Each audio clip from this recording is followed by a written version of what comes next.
and thank you for joining me here at Why the Book Wins. My name is Laura and I'm very excited for today's video because it is a bookshelf tour and I love talking about my books. And this is actually the third bookshelf tour I've done this year. We're only 5 months in and this is already my third one. So you might be wondering, why do I feel the need to film yet another bookshelf tour video? But the reason is, the first video I did that more like just to be funny because at the time my bookshelf was very small and it was put together wrong and it was not a nice bookshelf. And so bookshelf tours are usually these grand bookcases with hundreds of books. And so I filmed that video in January just to be silly. And then my second video I posted after I got these shelves and I wanted to show them off. And I didn't plan on doing another one for a while, but I ended up buying yet another shelf. And I have since bought more books in the last few months, which by the way, I need to get that under control. Like, it's not like I'm spending money that's supposed to go towards something else, but it's just probably buying too many books. So I have a goal for June to not buy a single book at all, and I'm going to stick to it. But yeah, I actually posted a poll on my community page saying like, hey, should I do another bookshelf tour? Even though my most recent one is like a couple months ago, but like, should I do another one anyway? And the vast majority said yes. So that is why we are here today doing another bookshelf tour video. But before we get to the bookshelf tour, I wanted to tell you guys that I have created a Discord. So if you're not aware of Discord, like different content creators start a Discord and it's a site or an app where you can chat with the content creator as well as other people who watch that content creator, if that makes sense. But the main reason I started this was because I wanted a better way to talk to you guys, the people who want to partake in like a community book versus movie, like a buddy read, buddy watch, book versus movie. So if you guys are interested in doing that, definitely sign up on Discord.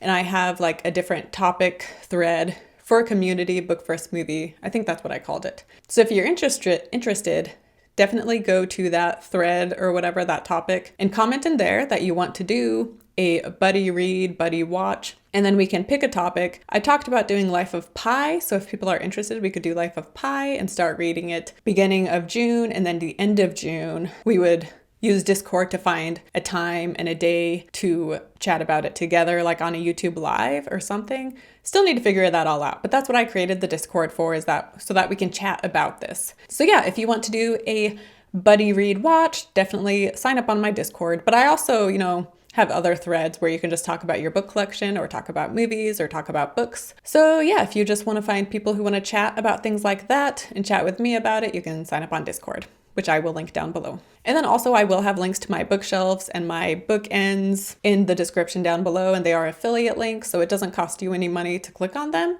But if you click on them and end up buying something through Amazon, it does help support my channel. And then real quick, before I do the official tour, which honestly, the tour is pretty much what you see in the frame. But anyway, we'll get into it. But I wanted to talk about the different books I collect because the books I buy fall into 3 different categories. The first category being first editions. So books like these down here that look pretty normal. They're all first edition copies. First edition, first printing, first edition. And so the true first editions are the valuable ones.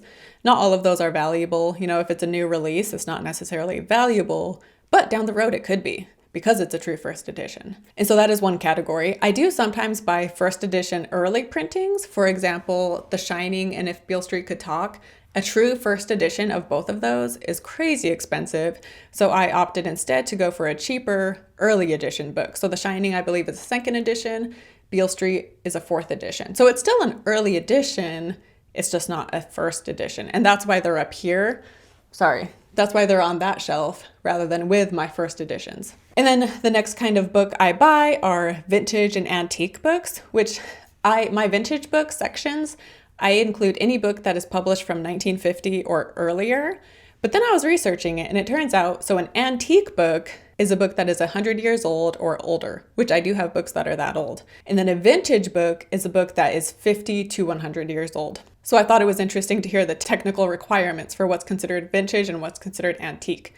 And now some of my vintage books do cross over into first editions as well. For example, I have a first edition of Anne of the Island, which is like 100 years old. I have a first edition of The Great Divorce by C.S. Lewis, which is from the 1940s. So that one is a vintage copy. So yeah, first editions and vintage do kind of overlap, but I keep my vintage books with the vintage section, even if they are a first edition. And then the third category of books I buy are like illustrated edition, limited editions, numbered editions, books of that sort, such as Folio Society, Easton Press, Suntup Press, and other ones. And so yeah, those are the ones that I have the most of because I love illustrations. So that's a big reason why right there. Those ones are just really fun to collect and to look at and to admire. And they can also be super valuable. Like some of them are more expensive, which I have a video for my most valuable books if you want to check that out.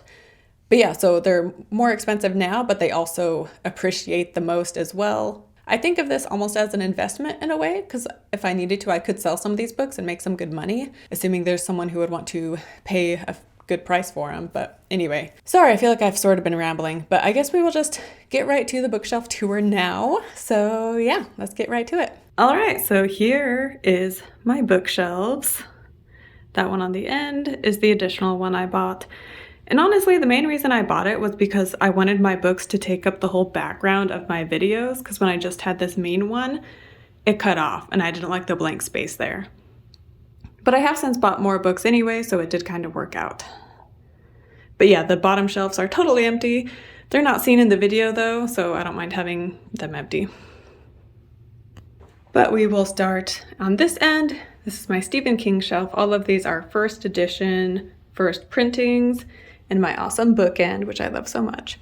And I only have 2 paperbacks. These are first edition paperbacks of Misery and The Shining because those are my 2 favorites.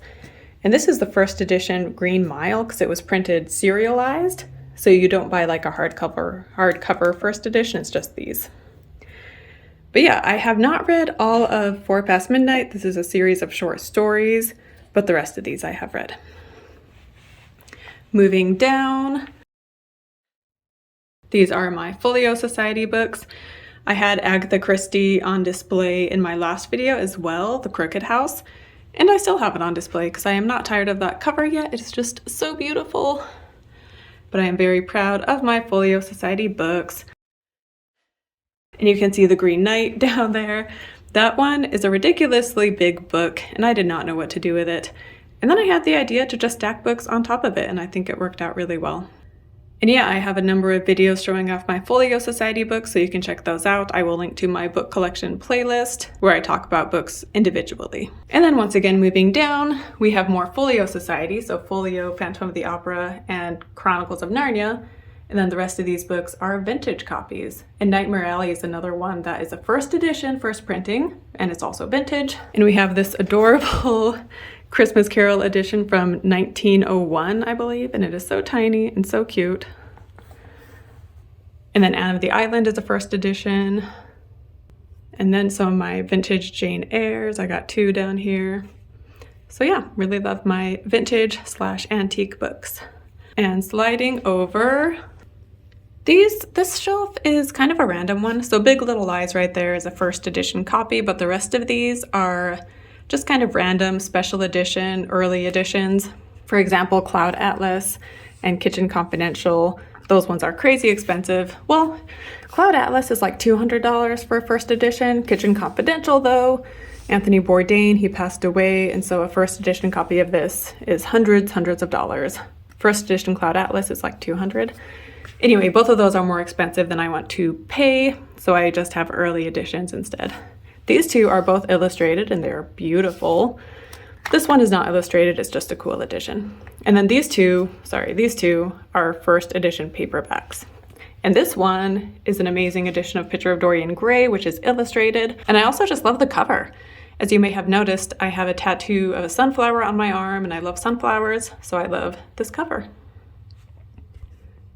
And these 2 are omnibus versions of Ambergris trilogy and then Southern Reach trilogy. So it's 2 trilogies that are together in one. And they are by Jeff Vandermeer, who I have up here. So technically I should put those 2 along with my Jeff Vandermeer books, but for now they're separated. Which brings us to this shelf though. These are first editions, signed editions of the Southern Reach trilogy, as well as the Ambergris trilogy, which I love. And then we have these 2 small adorable books, Phantom of the Opera and Picture of Dorian Gray, some more Green Knight. And then, yeah, like I said, these 2 are first edition early printings. and that is why they are right here. And I will be moving The Shining and putting it up with my Stephen King books. It is not up there right now because all of those are first editions, whereas this one is not a first edition. So I didn't want to put it with the first editions, but I actually bought a Levidian Press edition of The Last House on Needless Street. So when that arrives, I will be putting that here and moving that one up there. Anyway, yeah, these are just some special editions. Suntup Press, which makes beautiful books. Cemetery Dance. This one is just a limited, this one is just like a limited special edition copy of Cold Mountain. This one is an edition of Power of the Dog, which is like a coffee table book, and it's just focusing on the movie. And I bought that because a first edition copy of Power of the Dog was super expensive, and I didn't think I'd be getting one anytime soon, so I bought this instead. But then not long after, I did get a first edition copy, so that was awesome. But this is still a pretty book, so I'm glad to have it. Moving up, we have my Easton Press books. My Easton Press Deluxe edition of Frankenstein, which I have a whole video for. Such a beautiful edition. But I just love Easton Press in general. So beautiful. So yeah, that is that shelf. I would love to get Easton Press Deluxe editions of Phantom of the Opera and Dracula and Beowulf. So at some point I would like to get those. Next shelf is my Harry Potter shelf. In my last video, I only had 2 of these UK Deluxe editions. I now have 4, 3 more to go. And then I have, this is a first UK edition. I only have 1. We'll see if I get any more. And then these are my Hufflepuff editions of the books. So you can buy these for any of the Harry Potter houses, but I am a Hufflepuff, so I have Hufflepuff. And by the way, which Harry Potter house do you belong to? Comment down below and let me know. Are there any other Hufflepuffs out there? And moving right along. Oh, also, I would love to get some kind of like bookend or figurine for Harry Potter to have on a Harry Potter shelf. But I haven't found any that have caught my eye. So if you know of any, comment down below. Let me know. Moving over, this is just a random shelf. This is actually an old Folio Society, and then the rest of these are just kind of random with my rotary phone. Then this shelf is more vintage antique books. So this, I believe, is a first edition Grapes of Wrath. This is a first edition Tree Grows in Brooklyn. Obviously, my newest prized possession is the first edition of Power of the Dog, my candlestick phone, more first editions, or vintage copies right there. And this is another giant Green Knight book, which I have stacked below. Moving down, these are my first edition books, another bookend. And I now organize my first editions to some degree. So from This Boy's Life on, those are all nonfiction. And from the reenactments to This Boy's Life, those are all memoirs. Then Age of Cage on is just nonfiction, just general nonfiction. And these last 4 I made a video for. They are my weird books by women authors. So definitely check that video out.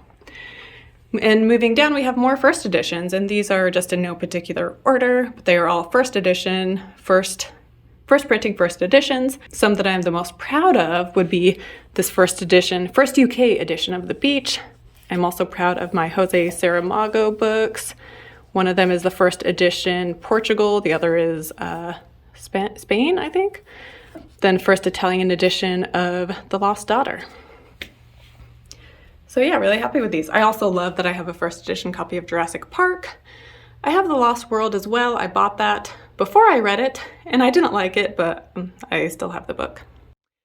And yeah, that actually wraps it up. So pretty quick. I don't have too many books, but quality over quantity, right? So yeah, thanks for watching. And that is my bookshelf tour. So thank you guys so much for watching this. Don't forget to give it a thumbs up and to subscribe to my channel and follow me on Instagram and all of that good stuff. And thank you so much for watching. And don't forget to join my Discord if you want to chat about books and movies and if you want to do the buddy book first movie read watch thing. So yeah, thanks again, and I will see you next time. Bye.